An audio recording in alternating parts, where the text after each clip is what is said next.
Yeah, hello អ្នកនរគ្នាជួបជាមួយខ្ញុំបាទសម្រាប់ថ្ងៃនេះខ្ញុំនឹងធ្វើការអានសៀវភៅដែលមានឈ្មោះថា Atomic Habits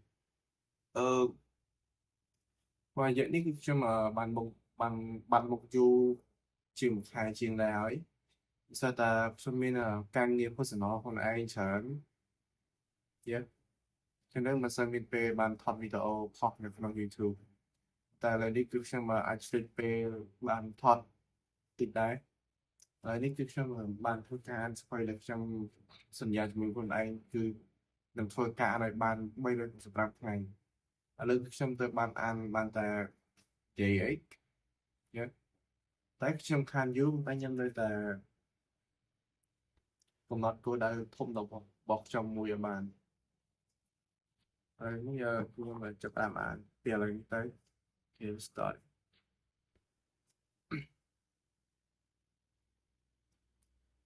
អូភ្លេចនិយាយថាក្នុងថ្ងៃនេះគឺខ្ញុំនឹងធ្វើការអានសៀវភៅរយៈពេល7នាទីដើម្បីធ្វើការអនុវត្តក្នុងការនិយាយប្រស័យតទៅទៅជំនាញមនុស្សជំនាញខ្លួនអូខេអឺខ្ញុំចាប់ផ្ដើមអានហើយថ្ងៃតើកម្មការដំណោះថ្មីត្រូវប្រើពេលវេលាយូរប៉ុណ្ណាការបង្កើតទម្លាប់ជាដំណាក់កាលដែលទង្វើមួយកើតឡើងដដែលដោយស្វ័យប្រវត្តិនៅពេលអ្នកធ្វើរឿងដដែលកាន់តែច្រើនឡើងប្រព័ន្ធខួរក្បាលនឹងផ្លាស់ប្ដូរឲ្យអ្នកមានជំនាញក្នុងនោះកាន់តែខ្លាំងដែរអ្នកជំនាញផ្នែកសរសៃប្រសាទហៅនេះថាការបង្កើនកម្លាំងបញ្ជូនសញ្ញាក្នុងរយៈពេលវែង long term potentiation ដែលសំដៅដល់ការបង្កើនភាពរឹងមាំក្នុងការផ្សារភ្ជាប់រវាងកោសិកាក្នុងខួរក្បាលដោយការផ្អែកទៅលើលក្ខណៈនៃទង្វើបច្ចុប្បន្ន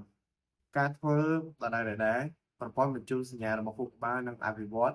និងផ្សារភ្ជាប់គ្នាកាន់តែខ្លាំងឡើងដំណាក់កាលនេះត្រូវបានអធិប្បាយលើកដំបូងដោយអ្នកជំនាញផ្នែកសរសៃប្រសាទអ្នកឈ្មោះថា Donald Hebb ក្នុងឆ្នាំ1949ត្រូវបានគេស្គាល់ថាជាច្បាប់របស់ Hebb Law Hebb ដោយនិយាយថាកោសិកាបញ្ជូនសញ្ញានិងផ្សារភ្ជាប់គ្នាទៅវិញទៅមកការធ្វើដដែលនាំទៅការធ្វើដដែលនាំទៅរកការផ្លាស់ប្ដូរយ៉ាងច្បាស់ក្នុងខួរក្បាលដែលក្នុងករណីរបស់តន្ត្រីករពេលពួកគេលេងតន្ត្រីខួរក្បាលផ្នែកជា cerebellum ដែលសំខាន់ចំពោះសកម្មភាពរបស់រាងកាយនិងមានទំហំធំជាងមនុស្សដែលមិនមែនជាតន្ត្រីករស្របគ្នានេះចនិតវិទូនឹងអភិវឌ្ឍខួរក្បាលផ្នែកខាងក្រោមច្រើនជាងមុនទំហំខួរក្បាលផ្នែកនីមួយៗអាស្រ័យទៅតាមចំនួនដងនៃការប្រើជំនាញដែលតាក់ទងនឹងផ្នែកខួរក្បាលនីមួយៗបើគណិតវិទូមានអាយុនិងបទពិសោធន៍កាន់តែច្រើនខួរក្បាលផ្នែកនេះនឹងកាន់តែរីកធំដែរពេលអ្នកវិទ្យាសាស្ត្រធ្វើការវិភាគខួរក្បាលរបស់អ្នកបើកឡានតាក់ស៊ីក្នុងទីក្រុងឡុងដងក៏រកឃើញថាខួរក្បាលផ្នែក hippocampus ដែលពាក់ព័ន្ធនឹងការចងចាំរបស់មនុស្សមានទំហំធំជាងអ្នកដែលមិនបានបើកឡានតាក់ស៊ីនិងគួរឲ្យប្លែកដែលខួរក្បាលផ្នែកនេះនឹងមានទំហំតូចជាងមុននៅពេលពួកគេឈប់បើកឡានតាក់ស៊ីដូចគ្នានឹងសាច់ដុំរាងកាយដែលតបស្នងចំពោះការលើកទម្ងន់បរិវេណផ្សេងៗរបស់ខួរក្បាលការផ្លាស់ប្ដូរទៅតាមការប្រើប្រាស់និងការឈប់ប្រើប្រាស់ដូចគ្នាជាការប៉ុណ្ណាភាពសំខាន់នៃការធ្វើដដែលដើម្បីបង្កើតទម្លាប់ទទួលបានការចាប់អារម្មណ៍យូរមកហើយនៅក្នុងឆ្នាំ1860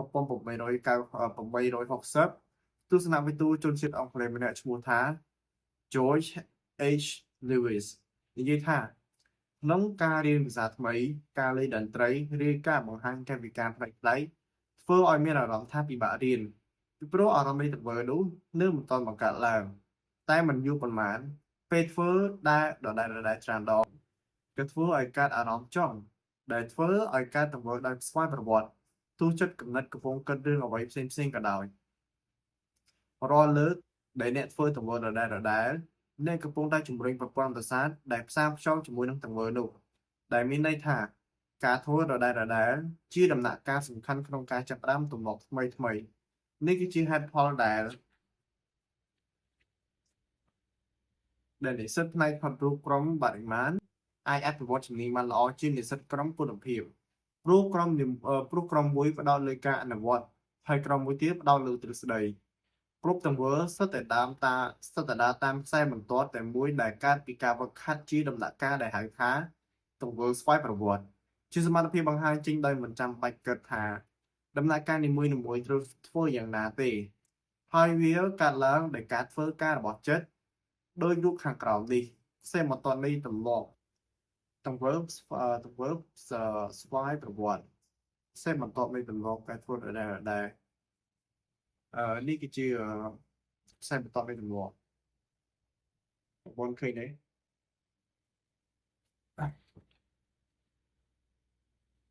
រូបភាពទី11ចំណុច A ជាចំណុចចាប់ផ្ដើមបង្កើតទម្លាប់យើងត្រូវការព្យាយាមនិងការតាំងចិត្តខ្លាំងក្រោយពីធ្វើដដែលមួយរយៈចំណុច B ទង្វើនឹងងាយជាងមុនតែនៅត្រូវព្យាយាមហើយពេលវឹកហាត់គ្រប់គ្រងត្រង់ចំណុច C ដែលកើតឡើងនឹងក្លាយជាទម្លាប់ស្វ័យប្រវត្តិច្រើនជាការតាំងចិត្តបរិមាណដែលហួសខ្សែបន្ទាត់នៃទម្លាប់ឡើងទៅលើមានន័យថាទង្វើថ្មីបានកើតឡើងហើយបន្ទាប់ពីនេះអ្នកនឹងឃើញថាការកើតទម្លាប់ថ្មីមានលក្ខណៈបែបណាអ្នកស្រាវជ្រាវតាមដានកម្រិតនៃទង្វើស្វ័យប្រវត្តិទូទៅដូចជាការដើររយៈពេល10នាទីជារៀងរាល់ថ្ងៃអ្នកវិទ្យាសាស្ត្រហៅលក្ខណៈនៃខ្សែក្រាមនេះថាបន្ទាត់កោណនៃការរៀន learning curves ដែលបង្ហាញការពិតដ៏សំខាន់ទាក់ទងនឹងការផ្លាស់ប្ដូរទង្វើនោះគឺទម្លាប់កើតឡើងពីភាពញឹកញាប់មិនមែនរយៈពេលនោះទេការដើរ10នាទីក្នុងមួយថ្ងៃទង្វើស្វ័យប្រវត្តិនេះគឺជារូបភាពទី12នៅក្នុងការដើរស្វ័យប្រវត្តិបងឃើញទេគេជួយចាប់ផ្ដើមបន្តអានទៀតរូបភាពទី12ខ្សែក្រាមនេះបង្ហាញឲ្យឃើញពីមនុស្សដែលបង្កើតទម្លាប់ការដើររយៈពេល10នាទីក្រោយស្រស់ស្រូបអាហារពីព្រឹកព្រៀងរាល់ថ្ងៃសង្កេតឃើញថាពេលធ្វើការដដែលមានភាពញឹកញាប់ទង្វើស្វ័យប្រវត្តិក៏កើនឡើងតាមនោះដែររហូតតតែទង្វើនោះខ្លាយជារឿងងាយស្រួលសំណួរទូទៅដែលខ្ញុំធ្លាប់លើកគឺតើការបង្កើតទម្លាប់ថ្មីប្រើរយៈពេលយូរប៉ុណ្ណាជំនួសដែលពួកគេគួរសួរថាត្រូវធ្វើញឹកញាប់ប៉ុណ្ណាទើបបង្កើតទម្លាប់ថ្មីបានដែលមានន័យថាយើងត្រូវធ្វើដដែលប្រហែលដងទើបធ្វើឲ្យទង្វើនោះក្លាយជាទម្លាប់ស្វ័យប្រវត្តិរយៈពេលគ្មានភាពអស្ចារ្យអ្វីក្នុងការជួយបង្កើតទម្លាប់ទេវាមិនសំខាន់ថា10ថ្ងៃ30ថ្ងៃឬ300ថ្ងៃអ្វីដែលសំខាន់គឺភាពញឹកញាប់នៃទង្វើដែលអ្នកធ្វើព្រោះអ្នកអាចធ្វើទង្វើខ្លះតែ2ដងឬ200ដងក្នុងរយៈពេល30ថ្ងៃភាពញឹកញាប់បង្កើតលទ្ធផលដែលខុសប្លែកពីមុនទម្លាប់ផ្សេងៗក្នុងបច្ចុប្បន្នរបស់អ្នកត្រូវបានសន្សំពីការធ្វើដដែលរាប់រយរាប់ពាន់ដងទម្លាប់ថ្មីក៏ត្រូវការភាពញឹកញាប់ផងដែរអ្នកចាំបាច់ត្រូវព្យាយាមរហូតតទង្វើនោះចាក់ឫសជ្រៅក្នុងចិត្តគំនិតរបស់អ្នកឲ្យបានក្នុងការបង្ហាត់មិនសំខាន់ថាប្រើពេលយូរប៉ុណ្ណាទើបទង្វើនោះក្លាយជាទម្លាប់ស្វ័យប្រវត្តិទេអ្វីដែលសំខាន់គឺអ្នកធ្វើរឿងដែលអ្នកចាំបាច់ត្រូវធ្វើដើម្បីឲ្យរីកចម្រើនជាបន្តបន្ទាប់ទង្វើ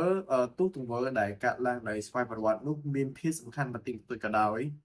អ្នកចាំបាច់ត្រូវពឹងលើការវឹកហាត់កាត់បន្ថយការវឹកហាត់ជាបន្តបន្ទាប់ដើម្បីបង្កើតទម្លាប់ហើយវិធីមួយដែលធ្វើឲ្យការវឹកហាត់មានប្រសិទ្ធភាពបំផុតនោះគឺការវឹកហាត់តាមច្បាប់ទី3នៃការផ្លាស់ប្ដូរទម្លាប់គឺធ្វើឲ្យខ្លាចជារឿងងាយខ្ញុំនឹងបង្ហាញឲ្យអ្នកឃើញវិធីនេះក្នុងមេរៀនបន្តទៀតសរុបមេរៀន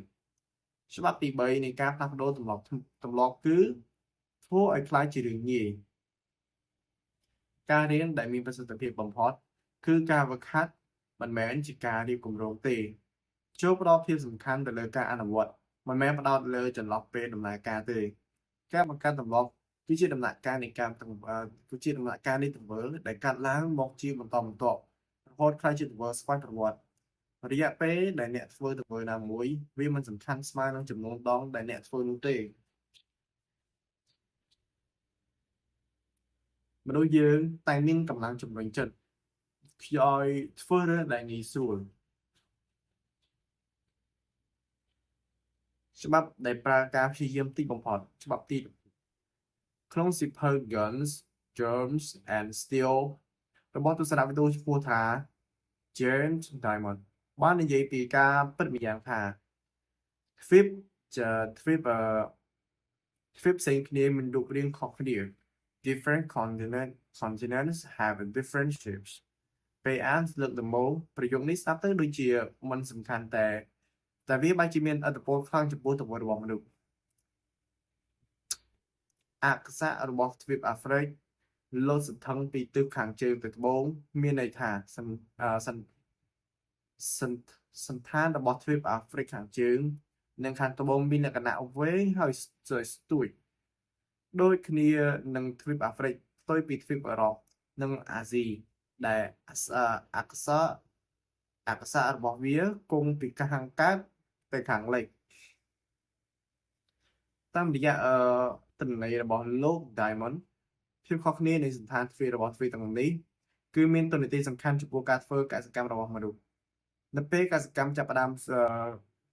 មរីកសុសសាយទូទាំងពិភពលោក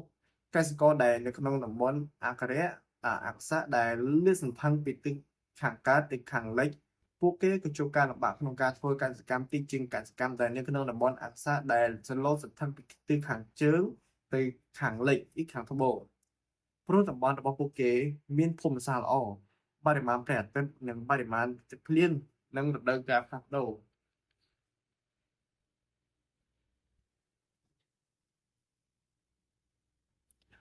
រទៀងទាត់ទាំងអស់នេះធ្វើឲ្យកសិករនៅអឺរ៉ុបនិងអាស៊ីធ្វើកសិកម្មបានផលប្រហាក់ប្រហែលគ្នារូបភាពទី13សាររបស់ទ្វីបអឺរ៉ុបនិងអាស៊ីជាខ្សែបន្ទាត់ដេកដែលលាតសន្ធឹងពីទិសខាងកើតនៅខាងលិចចំណែកឯសាររបស់ទ្វីបអាមេរិកនិងអាហ្វ្រិកវិញគឺខ្សែបន្ទាត់ដែលលាតសន្ធឹងពីទិសខាងជើងទៅខាងត្បូងដែលធ្វើឲ្យភូមិសាស្ត្រក្នុងទ្វីបអាមេរិកប្រែប្រួលលឿនជាងទ្វីបអឺរ៉ុបនិងទ្វីបអាស៊ី2-3 ដង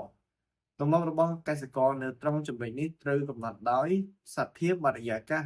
ទោះពេលវេលាកន្លងទៅរាប់ពាន់ឆ្នាំហើយក៏ដោយនៅពេលប្រៀបធៀបយើងនឹងឃើញភាពចម្រុះនៃរដូវកាលពេលធ្វើដំណើរពីភាគខាងជើងទៅភាគខាងលិចត្បូង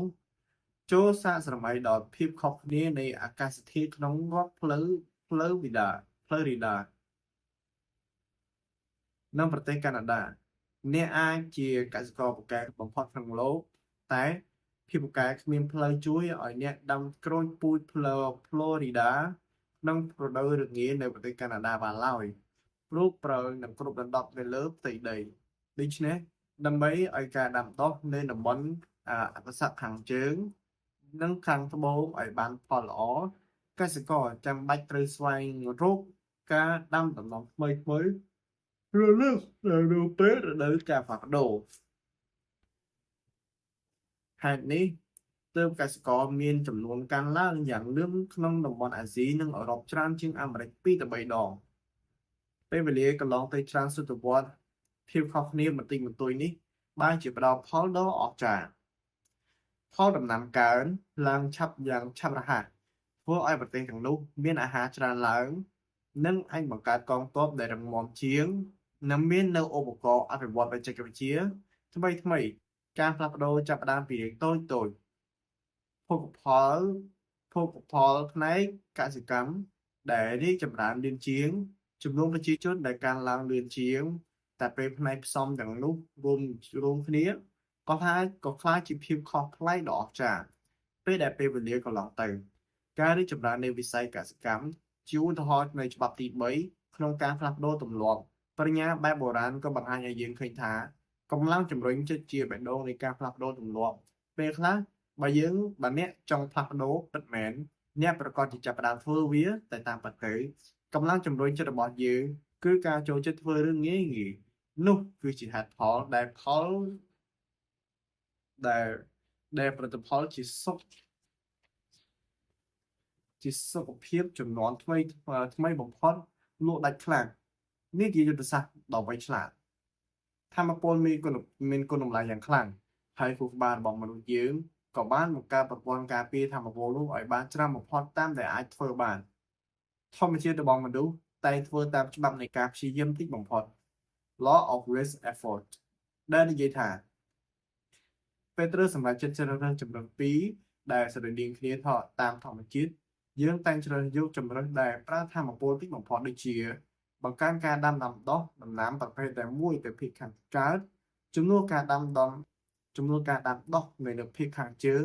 ដែលមានអាកាសធាតុមិនអំណោយផលក្នុងចំណោមទង្វើដែលយើងធ្វើយើងតែងផ្ដោតភាពសំខាន់ទៅលើអ្វីដែលមានតម្លៃបំផុតដោយកើតពីការព្យាយាមតិចបំផុតទង្វើគ្រប់យ៉ាងរមែងត្រូវប្រើថាមពលក្នុងបរិមាណខុសគ្នាពេលយើងប្រើថាមពលកាន់តែច្រើនយើងក៏មានភាគរយធ្វើទង្វើនោះកាន់តែតិចបើគោលដៅរបស់អ្នកគឺការលើកលំដែង100ដងក្នុងមួយថ្ងៃ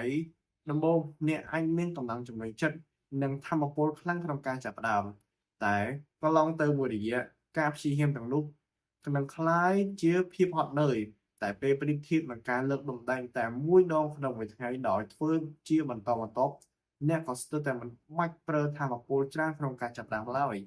ជាពិសេសពេលទម្លាប់នោះប្រើថាមពលកាន់តែតិចទម្លាប់នោះក៏មាននៅឱកាសកើនឡើងបានដោយងាយ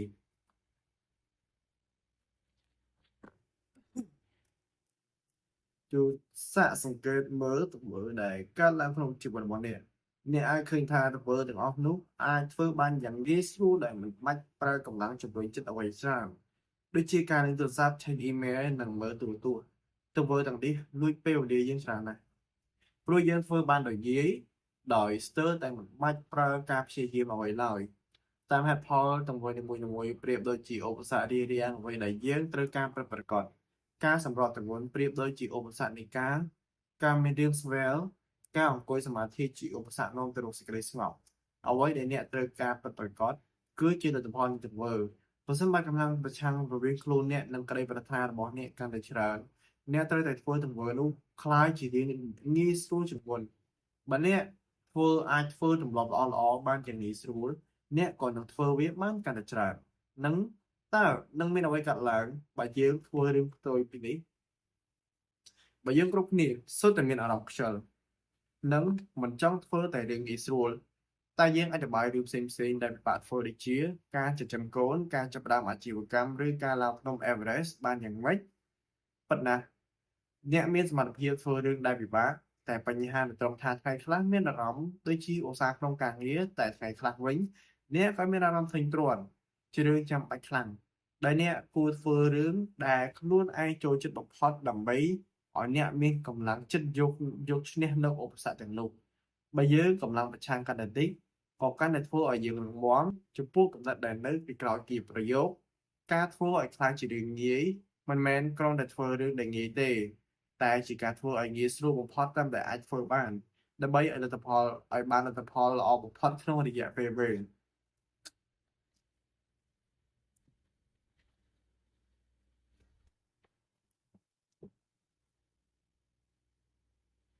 តែយើងធ្វើឲ្យបានលទ្ធផលល្អជាងមុនដោយការប្រើព្យាយាមតិចជាងមុនបានយ៉ាងដូចម្តេចសាកសម័យថាអ្នកកំពុងកាន់តែយកទឹកដែលជ្រុំជំពាក់គ្នាមានទឹកហូរចេញមកខ្លះតែមិនច្រើនដែលបើអ្នកចង់ឲ្យទឹកហូរចេញពីទយោច្រើនជាងមុនអ្នកមានពីរជម្រើសទី1គឺបើកក្បាលរ៉ូមីណេឲ្យអស់ដើម្បីឲ្យទឹកហូរខ្លាំងនិងជម្រើសទី2គឺលាទយោទឹកឲ្យត្រង់ការព្យាយាមបង្កើតកម្លាំងជំរុញឲ្យផ្ដោតលើទម្លាប់ដែលពិបាកធ្វើវាប្រៀបដូចជាការបង្ខំឲ្យទឹកហូរចេញពីទយោដែលរុំជំពាក់គ្នាអញ្ចឹងដែរអ្នកអាចធ្វើបានតែត្រូវព្យាយាមខ្លាំងស្របគ្នានោះបើធ្វើឲ្យទង្វើនោះខ្លាចជារឿងងាយក៏ដូចជាការលាយទយោទឹកឲ្យត្រង់ដែរដូច្នេះជំនួសការដែលព្យាយាមយកឈ្នះកម្លាំងប្រឆាំងក្នុងជីវិតសរុបរកការកាត់បន្ថយកម្លាំងប្រឆាំងល្អជាងវិធីដ៏ល្អមួយក្នុងការកាត់បន្ថយឧបសគ្គដែលពាក់ព័ន្ធជាមួយនឹងទង្វើរបស់អ្នកគឺការបង្កើតបរិយាកាសក្នុងមេរៀនទី6យើងបាននិយាយពីការបង្កើតបរិយាកាសថាវិធីសាស្ត្របង្កើតកត្តាជំរុញឲ្យមើលឃើញច្បាស់រួចមកហើយតែអ្នកក៏អាចបង្កើតប្រសិទ្ធភាពបរិយាកាសដែលនឹងជួយឲ្យអ្នករៀនធ្វើទម្លាប់ថ្មីបានយ៉ាងងាយជាងមុនដូចជាពេលសម្រេចចិត្តថាចាប់ផ្ដើមធ្វើទម្លាប់ថ្មីការជ្រើសរើសបរិយាកាសដែលស្របតាមជីវិតប្រចាំថ្ងៃរមែងជារឿងល្អបំផុតទម្លាប់កាត់ឡើងបានងាយជាងមុន បើវាស្របនឹងជីវិតរស់នៅរបស់អ្នកនឹងទៅក្លឹបហាត់ប្រាណញឹកញាប់ជាងមុនបើក្លឹបហាត់ប្រាណនោះនៅតាមផ្លូវដែលយើងឆ្លងកាត់ជាប្រចាំនៅពេលខ្លះឯនឹងបានផលច្រើនបើអ្នកកាត់បន្ថយឧបសគ្គផ្សេងៗនៅក្នុងផ្ទះឬកន្លែងធ្វើការរបស់អ្នកបានយើងព្យាយាមហ្វឹកហាត់ទម្លាប់ថ្មីៗក្នុងបរិយាកាសដែលពោរពេញដោយឧបសគ្គយើងព្យាយាមធ្វើតាមវិធីគ្រប់គ្រងរបបអាហារដើម្បីសម្រកទម្ងន់តែយើងបែរជាទៅជួបជុំផឹកស៊ីជាមួយមិត្តភ័ក្តិស្ទើរតែរាល់ថ្ងៃយើងព្យាយាមសរសេរសៀវភៅនៅក្នុងសភាដែលមានសំឡេងរំខានយើងព្យាយាមប្រើសមាធិពេលប្រើទូរស័ព្ទដែលសម្បូរតែរឿងរំខានចិត្តតែក្នុងជីវិតប្រចាំថ្ងៃគឺតែបែបនេះយើងអាចកម្ចាត់ឧបសគ្គទាំងនោះបានដោយដែលឧស្សាហកម្មអេឡិចត្រូនិកនៅប្រទេសជប៉ុនបានសាកល្បងដំណើរការក្នុងកំឡុងសុទ្ធទសវត្សរ៍ឆ្នាំ1970អត្ថបទដែលចងផ្សាយក្នុងទស្សនាវដ្តី New Yorker ក្រោមចំណងជើងថា Better All the Time James Surowiec សរសេរថារោងចក្រនៅជប៉ុនផ្ដោតលើអ្វីដែលហៅថា Waste Reduction ជាការកាត់បន្ថយការខាតបង់ក្នុងដំណាក់កាលផលិតនិងសន្សំសំចៃពេលវេលាការងារលទ្ធផលគឺរោងចក្រក្នុងប្រទេសជប៉ុនធ្វើការបានយ៉ាងមានប្រសិទ្ធភាពជាងមុនហើយផលិតផលមានគុណភាពជាងរបស់អាមេរិកក្នុងឆ្នាំ1974អត្រាការខលទូរស័ព្ទរបស់អតិថិជនដើម្បីមកឲ្យជួសចូលទូរទស្សន៍ពណ៌ដែលផលិតដោយអាមេរិកខ្ពស់ជាងទូរទស្សន៍ផលិតពណ៌ផលិតដោយជប៉ុនដល់ទៅ5ដងក្នុងឆ្នាំ1979បុគ្គលិកអាមេរិកចំណាយពេលដំឡើងទូរទស្សន៍យូរជាងបុគ្គលិកជប៉ុនដល់ទៅ3ដងដូច្នេះខ្ញុំសូមហៅយុទ្ធសាស្ត្រនេះថាការបង្កើនដោយការកាត់បន្ថយ addition by subtraction ក្រុមហ៊ុនរបស់ជប៉ុននឹងត្រួតពិនិត្យគ្រប់បញ្ហាក្នុងដំណាក់កាលផលិតហើយរកវិធីកម្ចាត់ឧបសគ្គទាំងនោះខណៈដែលពួកគេកាត់បន្ថយដំណាក់កាលការងារដែលអស់ប្រយោជន៍ក៏ធ្វើឲ្យពួកគេក៏ទទួលបានអតិថិជននិងចំណូលច្រើនឡើងស្រដៀងគ្នានេះដែរពេលយើងកម្ចាត់ឧបសគ្គដែលលួចពេលវេលានិងថាមពលរបស់យើងទៅបានយើងនឹងជោគជ័យច្រើនជាងមុនដោយការព្យាយាមតិចជាងមុនអូខេបងប្អូនគ្នាឥឡូវនេះគឺខ្ញុំបានធ្វើការបញ្ចប់រយៈពេលការអានសៀវភៅ20នាទីតែឥឡូវនេះគឺខ្ញុំបានអាន20នាទីជាងហើយចឹងថ្ងៃស្អែកខ្ញុំនឹងចាប់ផ្ដើមធ្វើការអាននៅថ្ងៃទី10ហើយតំពសៀវភៅនោះខ្ញុំធ្វើការអានបន្តទៀត Okay guys ចាំជួបគ្នានៅវីដេអូក្រោយ See you next video. Goodbye.